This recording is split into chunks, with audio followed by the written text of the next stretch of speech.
Video में हम जंतु उत्तक मतलब उत्तक चैप्टर को डिस्कस करेंगे।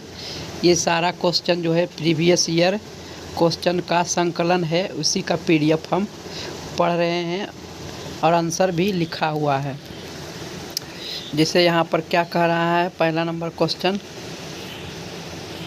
यहाँ पर कह रहा है, पहला नंबर क्वेश्चन, निम्न में से कौन सा उत्तक वृक्क नलिकाओं की भित्तियों का निर्माण करता है।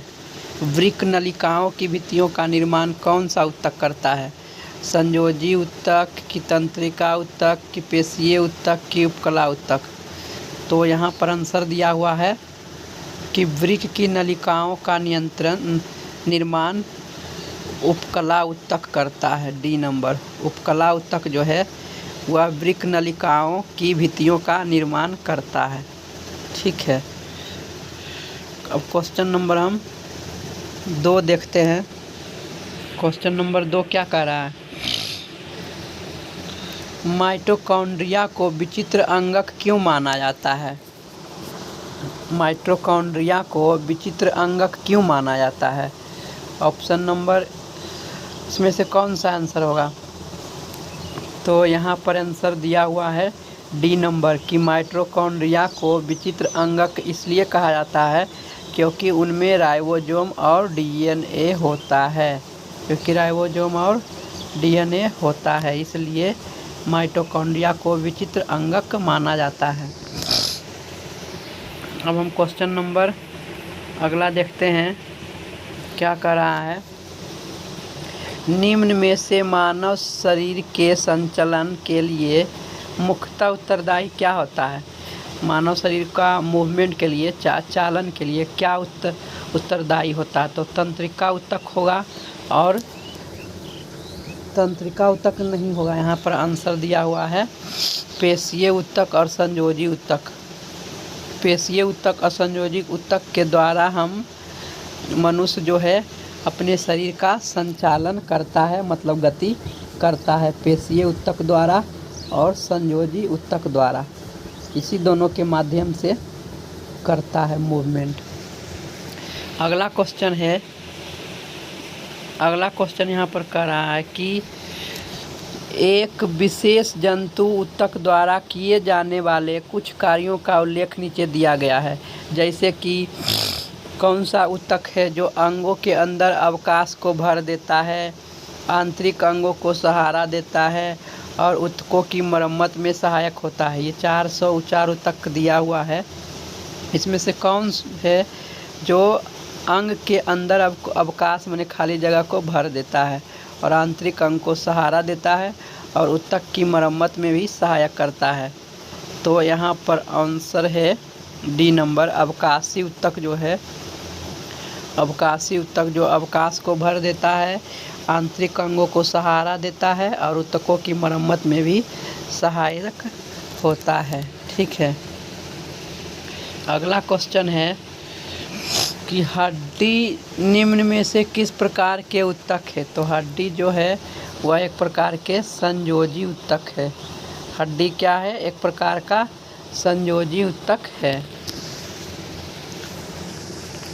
नेक्स्ट क्वेश्चन देखते हैं।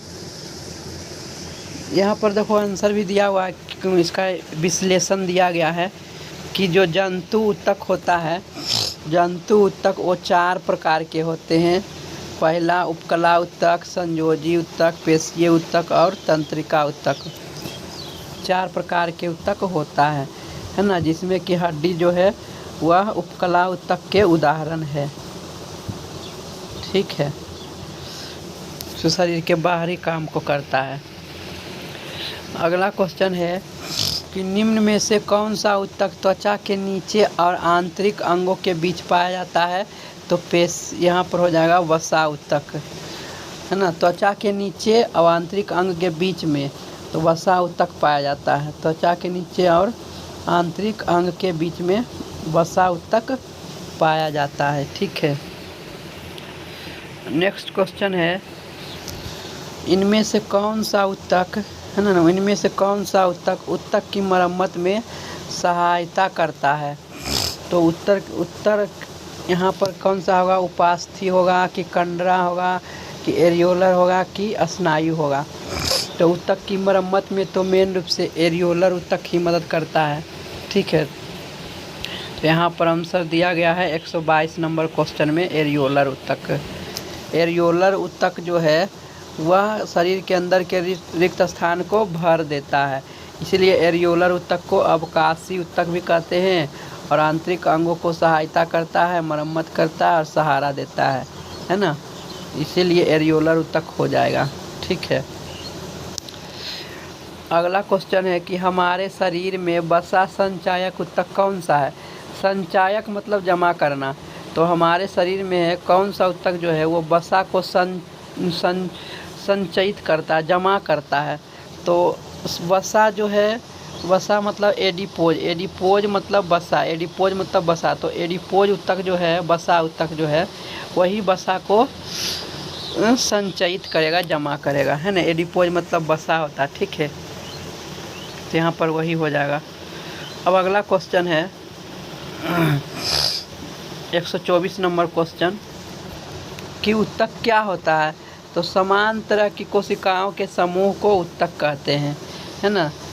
क्या होगा आंसर, समान। तो यहाँ पर क्या लिखा, पहला नंबर में वे कोशिकाएं जो मूल रूप से समान होती है।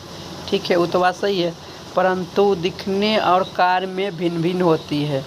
ठीक, तो ये तो ऑप्शन नहीं होगा, है ना। वे कोशिकाएं जो मूल रूप से भिन्न होती है, ये भी नहीं होता। कोशिका जो है समान होता है, एक ही तरह के कोशिकाएं का समूह होना चाहिए।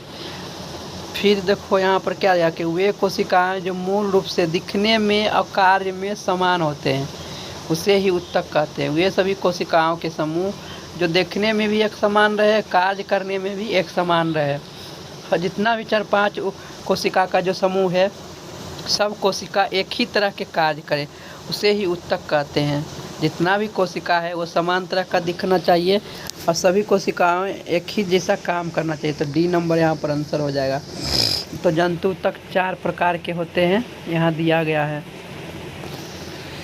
दोस्तों सब देखिए, प्रीवियस ईयर क्वेश्चन है, को अलग अलग रेलवे एग्ज़ाम में पूछा गया क्वेश्चन है, उसी का हम PDF पढ़ रहे हैं। ठीक है, इससे आपको भी रिवीजन हो जाएगा।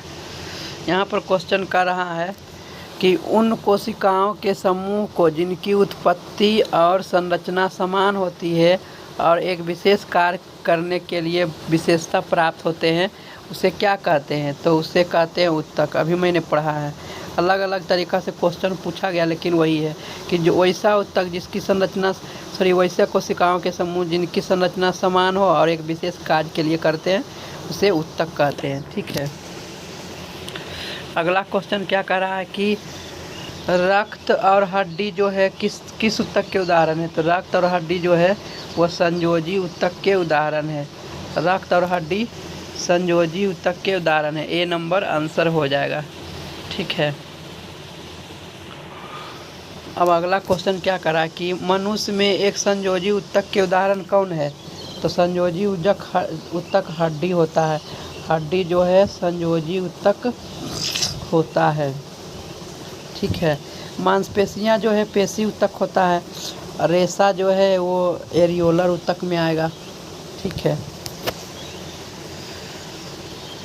और कोशिका जो है वो एपिथेलियम उपकला ऊतक में आएगा। तो यहाँ डी नंबर आंसर है।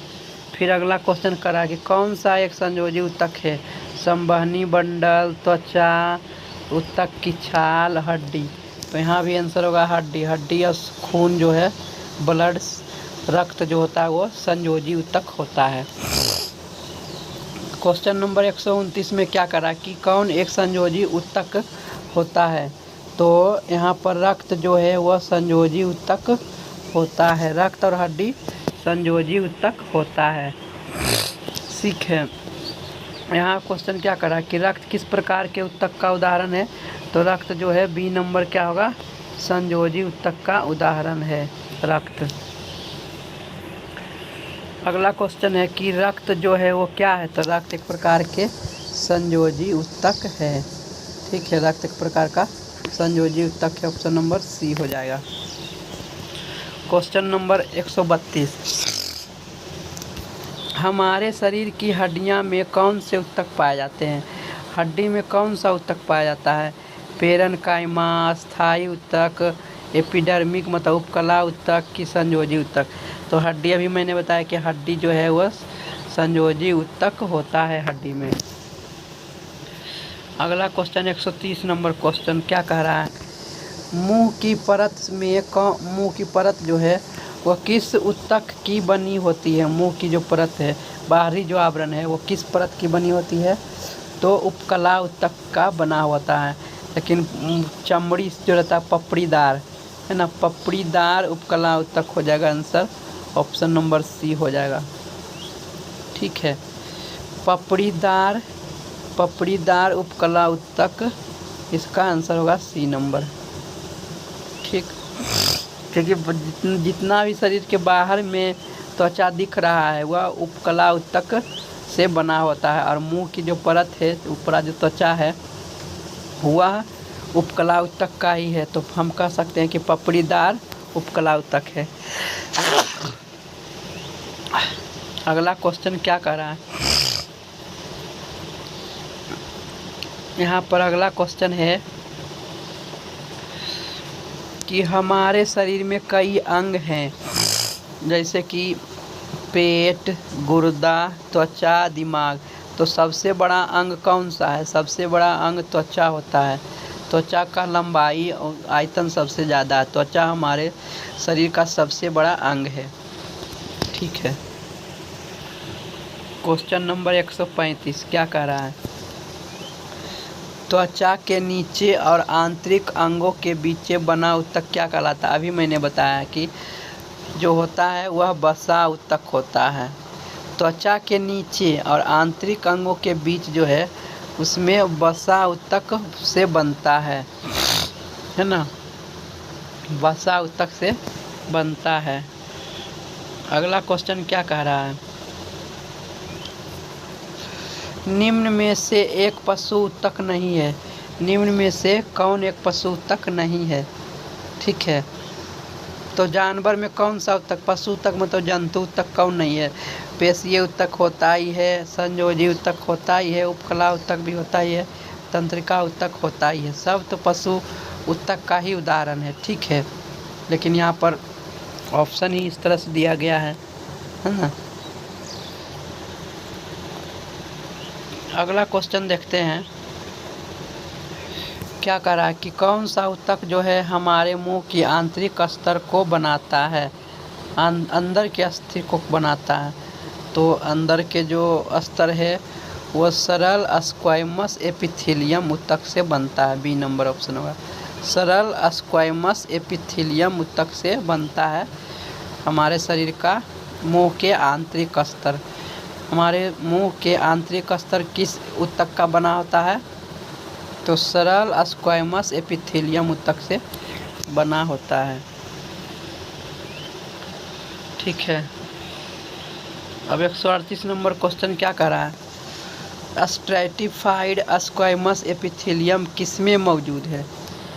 स्ट्रैटिफाइड स्क्वैमस एपिथेलियम ऊतक किसमें मौजूद है? तो मुंह जो होता है, ठीक है, एपिथेलियम मतलब उपकला ऊतक, उपकला मतलब ऊपर वाला। तो गुर्दा तो अंदर का भाग है, श्वसन तंत्र भी अंदर का भाग है, ग्रास नली भी अंदर का भाग है। तो त्वचा जो है वह स्ट्रैटिफाइड स्क्वैमस एपिथेलियम ऊतक से बना होगा, माने पपड़ीदार है ना, उपकला ऊतक से बना हुआ है। डी नंबर होगा त्वचा। अगला क्वेश्चन है कि कौन सा ऊतक में मैट्रिक्स होता है और कोशिकाएं मैट्रिक्स में जुड़ी हुई थी, है ना, जुड़ी हुई होती है। ठीक है, किस ऊतक में मैट्रिक्स होता है, द्रव पदार्थ होता है, और कोशिकाओं में भी द्रव्य पदार्थ होता है। तो संयोजी ऊतक में जो है उसमें थोड़ा लिक्विड जैसा पदार्थ रहता है, उसे मैट्रिक्स कहते हैं। तो संयोजी ऊतक इसका आंसर हो जाएगा। संयोजी ऊतक में मैट्रिक्स होते हैं और कोशिकाएं मैट्रिक्स में जुड़ी हुई होती है। नेक्स्ट क्वेश्चन है कि पेशीय ऊतक कितने प्रकार के होते हैं? तो पेशी ऊतक कितने प्रकार के होते हैं, है ना? पेशी ऊतक कितने प्रकार के होते हैं? 2 प्रकार के, कि 4 प्रकार के, कि 5 प्रकार के, कि 3 प्रकार के? तो पेशी ऊतक जो होता है वो 3 प्रकार के होता है। पेशी व ऊतक 3 प्रकार के होते हैं। अब कौन कौन होता है, देखो यहाँ लिखा हुआ है, रेखित पेशीय ऊतक, अरेखित पेशीय ऊतक और हृदय पेशीय ऊतक। 3 प्रकार के पेशीय ऊतक होते हैं, समझा। रेखित मतलब रेखा जैसा संरचना रहता है, रेखा जैसा, और अरेखित मतलब कि जैसे तैसे रहता है संरचना, और हृदय पेशी मतलब दोनों का कॉम्बिनेशन रहता है, ठीक है। तो पेशी ऊतक 3 प्रकार के ऊतक होते हैं। 141 नंबर क्वेश्चन है, मानव शरीर की त्वचा का सबसे बाहरी परत क्या कहलाती है? मानव शरीर की त्वचा का सबसे बाहरी परत एपिडर्मिस कहलाता है। एपिडर्मिस मतलब बाहरी त्वचा, एपिडर्मिस मतलब बाहरी त्वचा।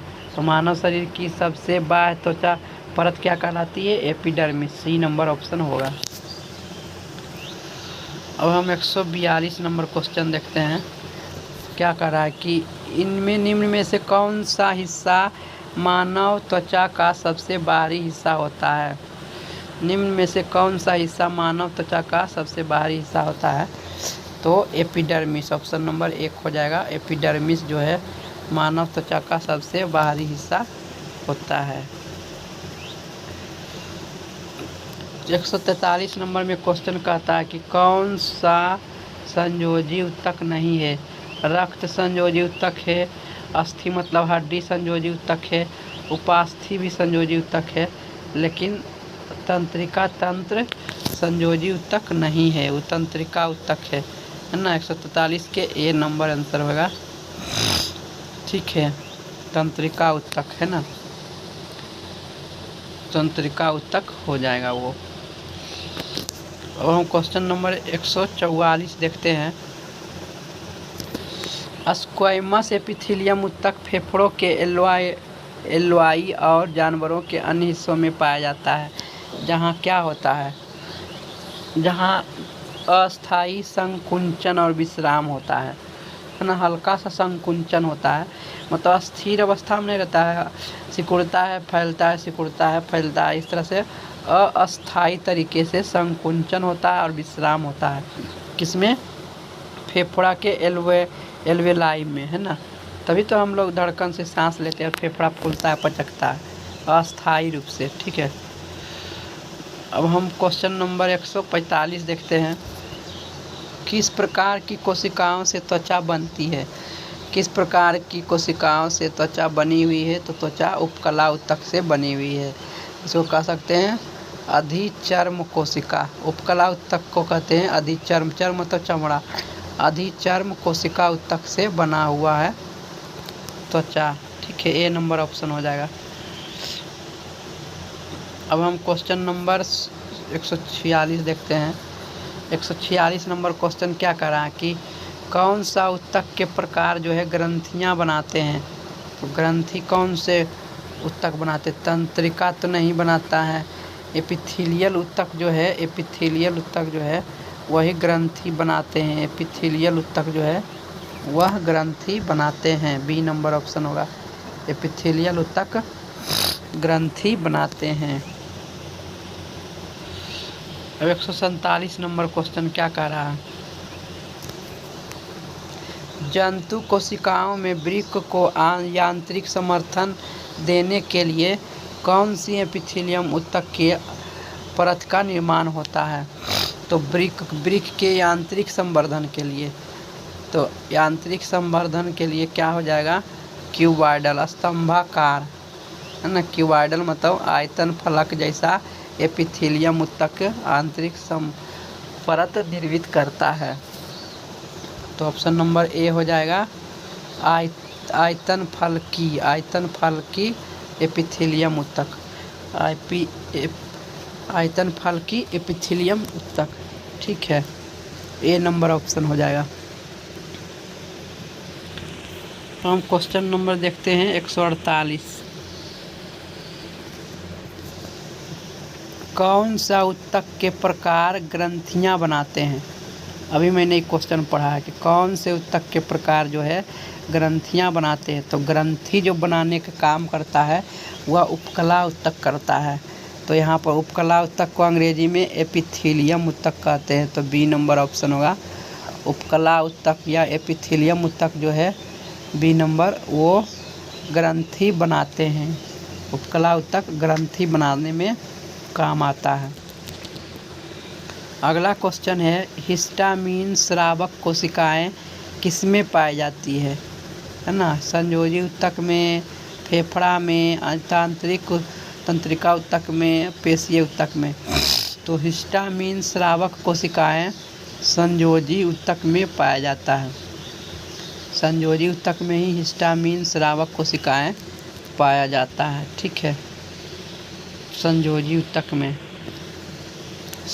150 नंबर क्वेश्चन है कि अवकाश ऊतक जो है वो किसके बीच एक पूरक ऊतक का काम करता है। तो त्वचा और मांसपेशियां के बीच है ना। अवकाश ऊतक जो है वह त्वचा और मांसपेशियां के बीच एक पूरक ऊतक का काम करता है, सहायता देने का काम करता है।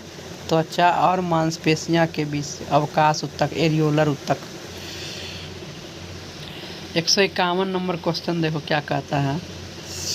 निम्न में लाल संवहनी संयोजी ऊतक कौन होता है। तो खून होगा। लाल संवहनी संयोजी ऊतक बोल रहा है तो खून का रंग ही लाल होता है, तो खून क्या हो जाएगा, लाल संवहनी ऊतक होगा। श्वेत वाला तो उजला हो जाएगा। प्लाज्मा तो हल्का पीला जैसा रहता है, तो सी नंबर ऑप्शन होगा। Question number 152। क्वेश्चन नंबर 152 क्या कर रहा है कि कौन सा ऊतक ग्रंथियों का निर्माण करते हैं।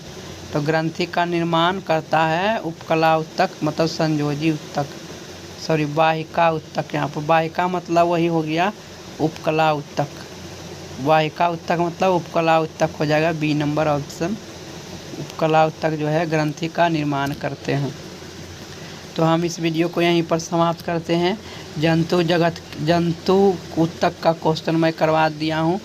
अगली वीडियो में मैं पादप ऊतक का क्वेश्चन करवाऊँगा इसी PDF से। ठीक है, तो हम इस वीडियो को यहीं पर समाप्त करते हैं। थैंक यू दोस्तों।